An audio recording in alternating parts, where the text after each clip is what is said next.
अस्सलाम वालेकुम students, welcome to my class.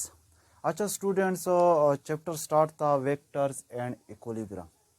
तो वेक्टर्स एंड इक्विलिब्रियम में आज जो हमने टॉपिक पढ़ना है वो addition of vector by rectangular component method. इससे पहले भी हमने एक टॉपिक पढ़ा था और उसमें एडिशन ऑफ वेक्टर मैंने पढ़ा था, लेकिन वो एक ग्राफिकल मेथड था जिसको हम अमूमन तौर पे head to tail rule method कहते हैं। ठीक है। अच्छा, तो आज जो हमारा एडिशन ऑफ वेक्टर है वो कौन से मेथड पे है? Rectangular component method. जिस तरह नाम से जाहिर है कि इसमें हमने क्या करना है, एक वेक्टर के कंपोनेंट्स हमने बनाने हैं, फिर तब जाके हमने वेक्टर्स को ऐड करना है। और ये बहुत ज़्यादा कन्वीनियंट वे है और एक्यूरेट वे है और बहुत ज़्यादा अहम टॉपिक है, specially examination point of view के लिहाज से। तो अब देखिए, जिस तरह नाम से जाहिर है रेक्टेंगुलर कंपोनेंट के हमने कंपोनेंट बनाना है, फिर कंपोनेंट बनाने के बाद फिर हमने वेक्टर्स को ऐड करना है। तो कंपोनेंट, इससे प्रीवियस जो लेक्चर मेरा हुआ था उसका लिंक डिस्क्रिप्शन में ऑलरेडी गिवन है, तो आप इसको देख ले। रिजोल्यूशन ऑफ वेक्टर में हमने ये पढ़ा था कि एक वेक्टर के कंपोनेंट किस तरह बनाते हैं और उन कंपोनेंट्स का मैग्नीट्यूड हम किस तरह कैलकुलेट करते हैं, जो रिजल्टेंट वेक्टर होता है उसका मैग्नीट्यूड किस तरह कैलकुलेट करते हैं, उसका डायरेक्शन किस तरह कैलकुलेट करते हैं। तो ये एक डिटेल के साथ टॉपिक हुआ था, तो उसका लिंक डिस्क्रिप्शन में गिवन है, तो आप उसको ज़रूर आप इसको देख लें, तो फिर आपको addition of vector by rectangular component method की सही समझ आ जाएगी। ठीक है। अच्छा, तो चलते हैं, इसको स्टार्ट कर लेते हैं। अब देखिए यहाँ पर जो एडिशन ऑफ वेक्टर है, अब देखिए इसमें हम दो या दो से ज़्यादा वेक्टर्स को भी हम ऐड कर सकते हैं, लेकिन यहाँ पर जस्ट समझाने के लिए यहाँ पर मैंने दो वेक्टर मैंने ड्रा किए। ठीक है। अच्छा, अब देखिए लेट सपोज हमारे पास दो वेक्टर है। अब हमारे पास लेट सपोज ये एक ए वेक्टर है और ये हमारे पास कौन सा वेक्टर है, ये बी वेक्टर है। और जो ए वेक्टर बी वेक्टर, इसको मैंने एक्स वाई प्लेन में मैंने यहाँ पे रखा है। जो ए वेक्टर है, ए वेक्टर एक्स एक्सिस के साथ एंगल जो है वो कितने एंगल बना रहा है, लेट सपोज यहाँ पर मैं इसको थीटा ए नाम दे रहा। ठीक है, यहाँ पर मैं साथ ए लिखता हूँ। ठीक है। और इसके अलावा जो हमारे पास वाई एक्सिस है, वाई, आप देखिए यहाँ पर एक्स एक्सिस के साथ ये जो बी वेक्टर है, बी वेक्टर कितना एंगल बना रहा है, वो हमारे पास थीटा बी एंगल बना रहा है। ठीक है। अच्छा, अब इन दोनों वेक्टर को हम ऐड किस तरह करते हैं? पहले जो हमने पढ़ा था addition of vector by graphical method, जिसमें हमने हेड टू टेल रूल जिसको हम अमूमन तौर पे कहते हैं, तो उस तरीके से पहले हम क्या करते हैं, इनको ज्वाइन करते हैं। और जब ज्वाइन करते हैं, अब देखिए लेट सपोज यहाँ पर यही ए वेक्टर है और इस ए वेक्टर को मैंने यहाँ पे ड्रा किया है। ठीक है, ये ए वेक्टर है और यहाँ पर ये बी वेक्टर का डायरेक्शन। अब देखिए डायरेक्शन और मैग्नीट्यूड आपने उसी डायरेक्शन में ड्रा करना है। अब देखिए यहाँ पर ये हमारे पास कौन सा वेक्टर है, ये बी वेक्टर है और ये इन दोनों का, आप देखिए addition of vector by head to tail rule. अब देखिए पहले वेक्टर का हेड सेकंड वेक्टर के टेल के साथ ज्वाइन किया, फिर आखिर में जो रिजल्टेंट वेक्टर होता है, रिजल्टेंट वेक्टर का टेल पहले वेक्टर के टेल के साथ और रिजल्टेंट वेक्टर का हेड लास्ट वेक्टर की हेड के साथ हम क्या करते हैं, ज्वाइन करते हैं। ठीक है। तो उसके मुताबिक अब देखिए यहाँ पर, अब देखिए रिजल्टेंट वेक्टर को हम यूँ लिख सकते हैं, resultant vector is equal to A vector plus B vector. ठीक है। अच्छा, अब चूंकि यहाँ पर, अब देखिए यहाँ पर इस तरह तो हम नहीं कर सकते, क्योंकि यहाँ पर हमने पढ़ा कि रेक्टेंगुलर कंपोनेंट मेथड, कि हमने इन वेक्टर्स की कंपोनेंट हमने बनाना है, फिर तब जाके हम इन वेक्टर्स को ऐड कर सकते हैं। अब कंपोनेंट किस तरह बनाना है, जिस तरह रिजोल्यूशन ऑफ वेक्टर में मैंने पढ़ा था। अब देखिए हर एक वेक्टर के कंपोनेंट्स, अब देखिए यहाँ पर अगर आप देखिए यहाँ पर ये ए वेक्टर है, तो इस ए वेक्टर का एक कंपोनेंट एलॉन्ग एक्स एक्सिस पे होगा और एक कंपोनेंट एलॉन्ग वाई एक्सिस पे होगा। तो ये डिटेल के साथ मैंने रिजोल्यूशन ऑफ वेक्टर में मैंने पढ़ा था, तो कि कंपोनेंट हम किस तरह बनाते हैं। अब देखिए इसी ए वेक्टर का एक एक्स कंपोनेंट होगा। अब देखिए यहाँ पर एक इस ए वेक्टर का एक एक्स कंपोनेंट होगा, यहाँ तक होगा। ये हमारे पास क्या होगा, ये हमारे पास इस ए वेक्टर का एक्स कंपोनेंट होगा, यहाँ तक हमारे पास ए एक्स होगा। ठीक है। इसी तरह इसी ए वेक्टर का एक हमारे पास क्या होगा, वाई कंपोनेंट होगा। ठीक है। अब जब वाई कंपोनेंट होगा तो यहाँ पर अब देखिए ये हमारे पास क्या होगा, ये इसी ए वेक्टर का एक वाई कंपोनेंट होगा। ठीक है। फिर उसके बाद, अच्छा, अब ये बी जो वेक्टर है, अब बी वेक्टर अगर आप देखिए यहाँ पर बी वेक्टर एक्स एक्सिस के साथ आप क्या करें, एक पैरेलल लाइन ड्रा कर ले। ठीक है। जब आप एक पैरेलल लाइन ड्रा कर लेंगे तो अब देखिए यहाँ पर मैंने डॉटेड से एक एक्स एक्सिस के साथ एक पैरेलल लाइन ड्रा किया, ठीक है। तो इस बी वेक्टर का अगर आप देखिए बी वेक्टर का एक एक्स कंपोनेंट होगा जो कि अलोंग एक्स एक्सिस की डायरेक्शन में होगा, ठीक है। तो ये हमारे पास क्या होगा, ये बी एक्स होगा, और इसी तरह इस बी वेक्टर का एक वाई कंपोनेंट होगा जो कि अलोंग वाई एक्सिस के साथ क्या होगा, पैरेलल होगा, ठीक है। तो यहाँ पर आप देखिए ये बी वेक्टर का हमारे पास कौन सा कंपोनेंट है, ये हमारे पास बी वेक्टर का वाई कंपोनेंट है। अगर सी वेक्टर है तो सी वेक्टर का भी एक एक्स कंपोनेंट होगा, एक हमारे पास वाई कंपोनेंट होगा। तो इस तरीके से आप कंपोनेंट बनाते जाए। अब देखिए यहाँ पर अगर आप देखें ये ए वाई, अगर आप देखिए इस ए वेक्टर का जो वाई कंपोनेंट है, अगर आप यहाँ पे अब देखिए इसका बिल्कुल पैरेलल अपोजिट अगर यहाँ पे आप इसको ड्रा कर ले, तो यहाँ पर आप देखिए ये हमारे पास क्या होगा, ये इसी ए वेक्टर का हमारे पास क्या होगा, ये वाई कंपोनेंट यहाँ पर मैंने ड्रा किया। बिल्कुल सेम हियर अब देखिए इस बी वेक्टर का एक्स कंपोनेंट अगर आप एक्स एक्सिस पे ड्रा कर ले, यहाँ पे ड्रा कर ले, तो यहाँ से लेकर यहाँ तक आपके पास क्या होगा, ये हमारे पास बी वेक्टर का एक्स कंपोनेंट होगा, ठीक है। अच्छा, अब बात यहाँ पे खत्म नहीं होती। अब देखिए यहाँ पर दो वेक्टर थे, अब उन दोनों वेक्टर के हमने क्या किया, कंपोनेंट बना दिए। अब हर एक वेक्टर का एक एक्स कंपोनेंट आ गया, एक हमारे पास क्या आ गया, वाई कंपोनेंट। तो क्या बात यहाँ पे खत्म हो गई? नहीं, क्योंकि अब हमारे पास एक और वेक्टर है जिसको हम क्या कहते हैं, रिजल्टेंट वेक्टर। असल में हमने ये वाला वेक्टर हमने फाइंड आउट करना है, हमारा काम इसके साथ है। इसका मैग्नीट्यूड हमने कैलकुलेट करना है, इसकी डायरेक्शन को भी हमने कैलकुलेट करना है, ठीक है। अच्छा, अब इस रिजल्टेंट वेक्टर का आप देखिए ये हमारे पास रिजल्टेंट वेक्टर है, ठीक है। रिजल्टेंट वेक्टर का एक एक्स कंपोनेंट होगा, वो अलोंग एक्स एक्सिस पे होगा, यहाँ से लेकर ऑरिजिन ओ पॉइंट से यहाँ पर अलोंग एक्स एक्सिस पे इस रिजल्टेंट वेक्टर का एक एक्स कंपोनेंट यहाँ तक होगा, ठीक है। अब इस लाइन पे तो ड्रा नहीं कर सकता, लेकिन यहाँ पे मैं ड्रा करता हूँ, ठीक है। अब ये हमारे पास क्या होगा, ये हमारे पास ये रिजल्टेंट वेक्टर का हमारे पास एक्स कंपोनेंट हो गया, यहाँ से लेकर यहाँ तक वो अलोंग वाई एक्सिस पे है, ठीक है। अच्छा, इसी तरह इस रिजल्टेंट वेक्टर का एक वाई कंपोनेंट होगा जो कि यहाँ से लेकर यहाँ तक होगा। अब मैं इसको यहाँ पे ड्रा करता हूँ, ठीक है। अब ये मेरे पास रिजल्टेंट वेक्टर का एक वाई कंपोनेंट होगा जो कि हमारे पास आर वाई होगा, ठीक है। अच्छा, ये अब देखिए हर एक वेक्टर, जितनी भी वेक्टर गिवन थे और जो रिजल्टेंट वेक्टर था, हर एक वेक्टर के हमने एक्स वाई कंपोनेंट हमने बना दिए, ठीक है। अच्छा, अब यहाँ पर हमने इनको ऐड किस तरह करना है। ऐड करने के लिए इस रिजल्टेंट वेक्टर का पहले एक्स कंपोनेंट कैलकुलेट कर ले, फिर उसके बाद वाई कंपोनेंट कैलकुलेट करने के बाद फिर हमारे लिए आसान होगा। अब देखिए वो किस तरह आसान होगा। अब देखिए ये हमारे पास रिजल्टेंट वेक्टर है। रिजल्टेंट वेक्टर अगर हम लेट सपोज यहाँ पर रिजल्टेंट वेक्टर का अगर हमने एक्स कंपोनेंट कैलकुलेट करना है, तो एक्स कंपोनेंट हम किस तरह कैलकुलेट करेंगे। अब देखिए रिजल्टेंट वेक्टर का एक्स कंपोनेंट यहाँ से लेकर यहाँ तक है, तो अब देखिए यहाँ पर अब देखिए यहाँ से लेकर यहाँ तक ए वेक्टर का एक्स कंपोनेंट है, फिर उसके बाद यहाँ से लेकर यहाँ तक बी वेक्टर का एक्स कंपोनेंट है। अगर हम इन दोनों वेक्टर के एक्स कंपोनेंट अगर हम ऐड कर ले, यहाँ से लेकर यहाँ तक फिर यहाँ से लेकर यहाँ तक, तो ये पूरा रिजल्टेंट वेक्टर का एक्स कंपोनेंट होगा। तो हम हर एक वेक्टर, जितनी भी वेक्टर है, दो है या ज़्यादा वेक्टर है, तो उनके एक्स कंपोनेंट को हम क्या करते हैं, ऐड करते हैं। अब देखिए ए वेक्टर का एक्स कंपोनेंट और इसी तरह बी वेक्टर का एक्स कंपोनेंट, ठीक है।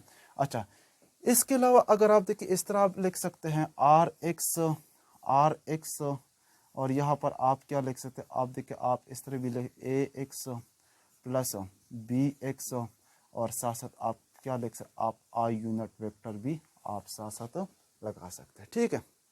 अच्छा, इसके अलावा अब देखिए यहाँ पर इसी रिजल्टेंट वेक्टर का आपने क्या करना है, आपने वाई कंपोनेंट भी बनाना है। तो आपने वाई कंपोनेंट किस तरह मालूम करना है, ये इक्वेशन 1 कर दे और ये आपके पास इक्वेशन 2 हो गया, ठीक है। अच्छा, ये इक्वेशन 1 है, ठीक है।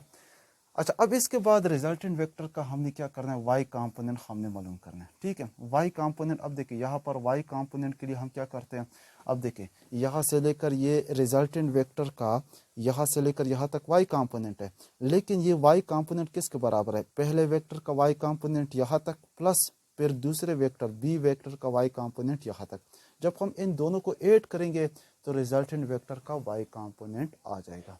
अब देखिए रिजल्टेंट वेक्टर का वाई कंपोनेंट, ए वेक्टर का Y component plus B vector का वाई कंपोनेंट, तो हम इस तरीके से हम क्या कर सकते हैं, हम इनको ऐड कर सकते हैं। ठीक है, अब देखिए यहाँ पर रिजल्टेंट वेक्टर का चूंकि एलांग यहाँ पर, अब देखिए यहाँ पर आप इसी फॉर्म में भी लिख सकते हैं ए वाई प्लस बी वाई, और यहाँ पर साथ साथ आप I unit vector, sorry J unit vector, चूंकि एलांग वाई एक्सिस है तो यहाँ पर आपके पास जे यूनिट वेक्टर आ जाएगा। ये इक्वेशन नंबर 3 है, और ये हमारे पास कौन सा इक्वेशन है, इक्वेशन नंबर 4 है। ठीक है, अच्छा अब अगर आप देखें यहाँ पर, ये अगर यहाँ पर मैं वैसे यहाँ पे ड्रा करता हूँ, अब देखिए ये मेरे पास रिजल्टेंट वेक्टर है। ठीक है, अब ये रिजल्टेंट वेक्टर है, इस रिजल्टेंट वेक्टर का एक एक्स कंपोनेंट है, क्योंकि यहाँ पर ये एक्स कंपोनेंट है, ये हमारे पास आर एक्स होगा, और इसी तरह रिजल्टेंट वेक्टर का एक वाई कंपोनेंट है। ठीक है, अब देखिए यहाँ पर ये वाई कंपोनेंट है। अब देखिए रिजल्टेंट वेक्टर का हमने एक्स कंपोनेंट भी हमने कैलकुलेट किया है, इसके अलावा रिजल्टेंट वेक्टर का हमने क्या किया, वाई कंपोनेंट भी हमने कैलकुलेट किया है, लेकिन रिजल्टेंट वेक्टर का मैग्नीट्यूड हमने कैलकुलेट करना है। तो मैग्नीट्यूड कैलकुलेट करने के लिए आप देखिए यहाँ पर ये जो दोनों कंपोनेंट्स है, अगर आप ये वाई कंपोनेंट देख ले या एक्स कंपोनेंट देख ले, दे आर म्यूचुअली परपेंडिकुलर। अगर म्यूचुअली परपेंडिकुलर है तो हम इनको रेक्टेंगुलर कंपोनेंट कहते हैं। ये रेजोल्यूशन ऑफ वेक्टर में मैंने आपको बताया था। अब देखिए यहाँ पर अगर ये परपेंडिकुलर है तो यहाँ पर एंगल कितना बनता है, 90 डिग्री बनता है। तो एंगल 90 डिग्री के हमेशा अपोजिट साइड को हम क्या कहते हैं, हाइपोटेन्यूस कहते हैं। ठीक है, हाइपोटेन्यूस कहते हैं। अच्छा अब देखिए ये रिजल्टेंट वेक्टर है, क्योंकि यहाँ पर अगर आप देखें, यहाँ पर इस रिजल्टेंट वेक्टर का अगर आप देखें, ये हाइपोटेन्यूस रिजल्टेंट वेक्टर इस एक्स एक्सिस के साथ कुछ ना कुछ एंगल बना रहे हैं, वो मैं थीटा से रिप्रेजेंट करता हूँ। ठीक है, अगर मैं इसको मैं थीटा से रिप्रेजेंट करता हूँ, देखिए यहाँ पर ये थीटा है, और जो ए वेक्टर है, ए वेक्टर कितना एंगल बना रहा है, वो थीटा ए एंगल बना रहा है, यहाँ पर मैंने पहले भी लिखा था। और जो बी वेक्टर है, B vector along X axis के साथ कितना एंगल बना रहा है, वो हमारे पास थीटा बी एंगल बना रहा है। ठीक है, अच्छा अब देखिए ये जो आपके पास हाइपोटेन्यूस है, थीटा के अपोजिट साइड को हम क्या कहते हैं, परपेंडिकुलर कहते हैं। ठीक है, और इसके अलावा यहाँ पर हमारे पास क्या रह गया, ये हमारे पास बेस रह गया। ठीक है, तो इस अब देखिए यहाँ पर अब देखिए अगर आपके पास एक ऐसा ट्रायंगल जिसमें एक एंगल 90 डिग्री हो, तो उस ट्रायंगल को हम क्या कहते हैं, राइट एंगल ट्रायंगल। और जब एक राइट एंगल ट्रायंगल आ जाए तो उसमें हम इजीली हाइपोटेन्यूस का जो यहाँ पर जो हमारे पास रिजल्टेंट होता है, तो उसका हम मैग्नीट्यूड बहुत आसान तरीके से हम कैलकुलेट कर सकते हैं। एक थ्योरम है जिसको हम पाइथागोरस थ्योरम कहते हैं। ठीक है, तो मैग्नीट्यूड, अब देखिए यहाँ पर आप लिख सकते हैं कि मैग्नीट्यूड ऑफ रिजल्टेंट वेक्टर। ठीक है, magnitude of resultant vector, resultant vector. ठीक है, तो मैग्नीट्यूड ऑफ रिजल्टेंट वेक्टर, इस रिजल्टेंट वेक्टर का मैग्नीट्यूड किस तरह आपने कैलकुलेट करना है, तो उसको कैलकुलेट करने के लिए आप क्या करते हैं, अब देखिए यहाँ पर हम अमूमन तौर पे पाइथागोरस थ्योरम में हमने ये कहा था कि हाइपोटेन्यूस का स्क्वायर। अब देखिए ये हमारे पास क्या है, आर है, आर का square is equal to base का स्क्वायर, बेस हमारे पास क्या है, आर एक्स है। ठीक है, और यहाँ पर हाइपोटेन्यूस क्या है, वो हमारे पास आर वाई है। ठीक, आर वाई का स्क्वायर। तो ये एक फार्मूला है जो कि रिजोल्यूशन ऑफ वेक्टर में मैंने आपको बताया था कि हाइपोटेन्यूस का square is equal to base का स्क्वायर प्लस परपेंडिकुलर का स्क्वायर। अब क्या करें, आप taking square root on both side. जब आप स्क्वायर रूट आप लेंगे तो यहाँ पर स्क्वायर स्क्वायर रूट के साथ कैंसिल होगा, तो यहाँ पर आपके पास सिंपल आर आ जाएगा, और यहाँ पर आप क्या करें, आप स्क्वायर रूट आप ले लें। ठीक है, तो स्क्वायर रूट लेने के बाद यहाँ पर आपके पास आर एक्स का स्क्वायर, और यहाँ पर आपके पास क्या होगा, आर वाई का स्क्वायर। ये आपके पास इक्वेशन नंबर ए आ गया। ठीक है, अब इसी इक्वेशन ए में आप क्या करें, आप वैल्यू को पुट करें, तो आपके पास रिजल्टेंट वेक्टर का आपके पास क्या आ जाएगा, मैग्नीट्यूड आ जाएगा।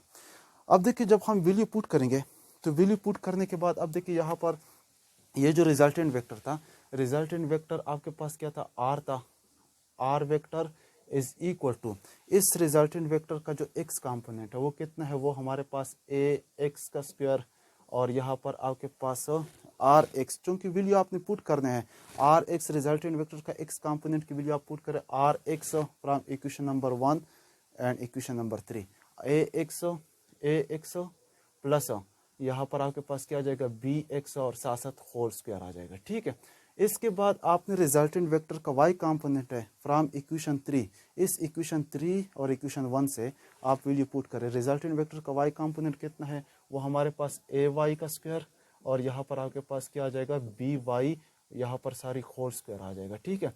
अब और साथ साथ हमारे पास क्या आ जाएगा स्क्वायर रूट। तो इस तरीके से अगर आपने हर एक वेक्टर के अगर आपको x कंपोनेंट और y कंपोनेंट अगर आपको नोन हो, तो यहाँ पे आप वैल्यू पुट करके आपके पास जो रिजल्टेंट वेक्टर होता है उसका मैग्नीट्यूड इजी तरीके से आप इसी इक्वेशन से क्या कर सकते हैं, फाइंड आउट कर सकते हैं। आप इसको इक्वेशन बी नाम दे दें, ठीक है। ये तो हमारे पास दो वेक्टर्स थे। अब देखिए बहुत सिंपल तरीका था, इतना मुश्किल नहीं था। सिंपल ये था कि हर एक वेक्टर के आप क्या करें, जितनी भी वेक्टर आपने ऐड करने हैं एडिशन ऑफ वेक्टर में, हर एक वेक्टर की आप क्या करें, आप इनके कंपोनेंट्स बना दें। और कंपोनेंट्स बनाने के बाद जो रिजल्टेंट वेक्टर होता है, रिजल्टेंट वेक्टर हमारे पास किसकी इक्वल होगा, यहाँ पर मैंने आपको बता दिया कि आर एक्स का स्क्वायर प्लस आर वाई का स्क्वायर। जो रिजल्टेंट वेक्टर होता है उसका एक्स कंपोनेंट कैलकुलेट करें, जितनी भी वेक्टर है उनके सब एक्स कंपोनेंट आप ऐड करें तो रिजल्टेंट वेक्टर का एक्स कंपोनेंट आ जाएगा। इसी तरह जितनी भी वेक्टर है उनके वाई कंपोनेंट आप ऐड करें तो रिजल्टेंट वेक्टर का वाई कंपोनेंट आ जाएगा, ठीक है। आप वहां पे जाके पुट करें रिजल्टेंट वेक्टर का एक्स कंपोनेंट यहाँ पर कितना है, ए एक्स प्लस बी एक्स, और रिजल्टेंट वेक्टर का वाई कंपोनेंट कितना है, A Y plus B Y, और साथ यहाँ पर स्क्वायर है तो होल स्क्वायर आ जाएगा। ये तो दो वेक्टर थे। अगर आपके पास दो से ज्यादा वेक्टर भी हो सकते हैं, for more than two vector, for more than two vector, अगर आपके पास for more than two vector, अगर आपके पास दो वेक्टर से अगर मोर देन टू वेक्टर, दो से ज्यादा वेक्टर है, आपके पास रिजल्टेंट वेक्टर का मैग्नीट्यूड कुछ यू हो जाएगा। आप देखिए यहाँ पर आप यू लिख ले, A X plus B X, आपके पास सी वेक्टर है तो यहाँ पर सी एक्स, अगर डी वेक्टर है तो D X plus up to so on, आखिर में जाकर आपने क्या करना है, आपने स्क्वायर आपने लेना है। फिर उसके बाद अगर आपके पास हर एक वेक्टर का वाई कंपोनेंट, ए वेक्टर का वाई कंपोनेंट, बी वेक्टर का वाई कंपोनेंट, अगर सी वेक्टर है तो सी वेक्टर का वाई कंपोनेंट, अगर डी वेक्टर है तो डी वेक्टर का वाई कंपोनेंट, इन सब को ऐड करें होल स्क्वायर। तो इस तरीके से आप क्या कर सकते हैं, आप रिजल्टेंट वेक्टर का मैग्नीट्यूड कैलकुलेट कर सकते हैं, ठीक है। अच्छा, ये तो रिजल्टेंट वेक्टर का मैग्नीट्यूड हमने कैलकुलेट किया। इसके अलावा अब देखिए रिजल्टेंट वेक्टर जो, अब देखिए यहाँ पर रिजल्टेंट वेक्टर का डायरेक्शन यू है, तो रिजल्टेंट वेक्टर की अब देखिए डायरेक्शन हम किस तरह कैलकुलेट करेंगे। तो डायरेक्शन को फाइंड आउट करने के लिए अब देखिए फॉर डायरेक्शन, फॉर डायरेक्शन, तो डायरेक्शन को फाइंड आउट करने के लिए एक रिजल्टेंट वेक्टर का डायरेक्शन हमने किस तरह कैलकुलेट करना है, वो हमने इस एंगल थीटा से, आप देखिए ये रिजल्टेंट वेक्टर कितना एंगल बना रहा है, एंगल थीटा एंगल बना रहा है। अगर थीटा एंगल बना रहे हैं, अगर ये थीटा आप ज़्यादा करें तो रिजल्टेंट वेक्टर का डायरेक्शन यू होगा, अगर थीटा आप और भी ज़्यादा करें तो रिजल्टेंट वेक्टर का डायरेक्शन यू होगा, अगर आप थीटा और भी ज़्यादा करें तो रिजल्टेंट वेक्टर का डायरेक्शन यू होगा। इसका मतलब कि वो एंगल पे डिपेंड करते, तो अगर हम एंगल को फाइंड आउट करेंगे तो हम रिजल्टेंट वेक्टर का डायरेक्शन हम फाइंड आउट कर सकते हैं। तो एंगल हम किस तरह फाइंड आउट करते हैं, रेजोल्यूशन ऑफ वेक्टर में हमने ये पढ़ा था कि जब भी हम डायरेक्शन फाइंड आउट करते हैं तो थीटा हमारे पास किसकी इक्वल होता है, टेंजेंट इनवर्स रिजल्टेंट वेक्टर का Y component divided by resultant vector का एक्स कंपोनेंट। ये रिजोल्यूशन ऑफ वेक्टर में हमने कैलकुलेट किया था कि अगर एक रिजल्टेंट वेक्टर है तो उसका अगर हमने एंगल फाइंड आउट करना है तो हम क्या करते हैं, theta is equal to tangent inverse perpendicular divided by base. तो ये रिजल्टेंट वेक्टर जो डायरेक्शन है उसको मैंने डिटेल के साथ रेजोल्यूशन ऑफ वेक्टर में मैंने बताया था कि हम इस एंगल को हम इस तरह फॉर्म में किस तरह लिखते हैं, ठीक है। तो इस तरीके से आप देखिए आपने चूंकि रिजल्टेंट वेक्टर का वाई कंपोनेंट आपने कैलकुलेट की है फ्रॉम इक्वेशन नंबर 3, ठीक है। इसके अलावा रिजल्टेंट वेक्टर का आपने एक्स कंपोनेंट भी कैलकुलेट किया है फ्रॉम इक्वेशन नंबर 1, तो आप यहाँ पे जाके वैल्यू पुट करें तो theta will be equal to tangent inverse resultant vector का वाई कंपोनेंट कितना है, A Y plus B Y, और साथ साथ रिजल्टेंट वेक्टर का एक्स कंपोनेंट हमारे पास कितना है, ए एक्स बी एक्स, और साथ साथ यहाँ पर आप क्या करें, ब्रैकेट में बंद करें, ठीक है। अच्छा, अब देखिए अगर आपके पास ज्यादा वेक्टर, ये आप इक्वेशन सी कर दे, for more vector more vector means के दो से ज्यादा वेक्टर है। ये तो दो वेक्टर मैंने ऐड किए थे, आपके पास तीन वेक्टर, यहाँ पर एक और वेक्टर भी ड्रा करे और वेक्टर भी ड्रा करते जाए तो अगर आपके पास 2 से ज़्यादा वेक्टर है तो उसके लिए आप इस तरह कैलकुलेट करेंगे, theta is equal to tangent inverse A Y पहले वेक्टर का वाई कंपोनेंट, फिर बी का वाई कंपोनेंट, अगर आपके पास सी वेक्टर है तो सी का वाई कंपोनेंट, अगर डी वेक्टर है तो डी का वाई कंपोनेंट, इसी तरह आप चलते जाए। और फिर उसके बाद जितनी भी वेक्टर आप सब के वाई कंपोनेंट आप लिख लें। फिर उसके बाद जितनी भी वेक्टर है उनके एक्स कंपोनेंट, ए का एक्स कंपोनेंट, बी का एक्स कंपोनेंट प्लस सी का एक्स कंपोनेंट प्लस डी का एक्स कंपोनेंट, और वेक्टर है तो आप साथ साथ आप लिखते जाए। तो ये अब देखिए ये हमारे पास एडिशन था।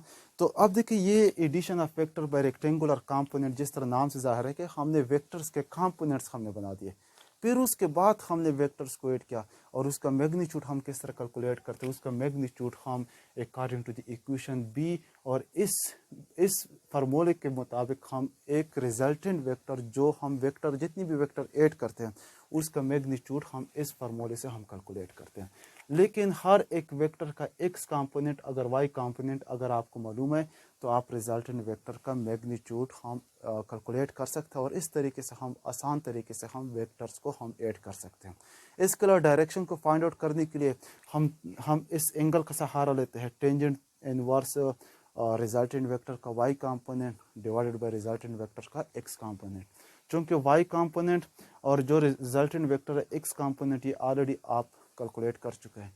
तो इस तरीके से आप क्या कर सकते हैं, रिजल्टेंट वेक्टर का डायरेक्शन और मैग्नीट्यूड कैलकुलेट कर सकते हैं। तो ये था लेक्चर हमारा addition of vector by rectangular component method. फिर उसके बाद इंशाल्लाह नेक्स्ट जो हमारा लेक्चर होगा हम ये बताएंगे कि यहाँ पर जो एंगल है, क्योंकि एंगल यहाँ पर मैंने फर्स्ट क्वाड्रेंट में ड्रा किया। आपके पास एक्स वाई प्लेन है, 2 डायमेंशनल है, उसमें आपके पास 4 क्वाड्रेंट हो सकते हैं। आपके पास एंगल डिफरेंट क्वाड्रेंट में हो सकता है, एंगल आपके पास डिफरेंट हो सकते हैं। तो उसके लिए कौन से रूल्स है जिसके ज़रिए हम क्या कर सकते हैं, एक वेक्टर की हम डायरेक्शन सही तरीके से हम कैलकुलेट कर सकते हैं। तो इंशाल्लाह फिर वो नेक्स्ट वीडियो में हम डिस्कस करेंगे। तो आप साथ रहिए, आप वीडियो को लाइक भी करें, कमेंट्स भी करें। अगर आपके ज़हन में कोई सवाल है तो आप ज़रूर पूछ सकते हैं, आप कमेंट्स में आप क्वेश्चन डालें तो इंशाल्लाह आपको सवाल का जवाब मिलता रहेगा। ठीक है, थैंक यू, बहुत बहुत शुक्रिया, बंडल आप।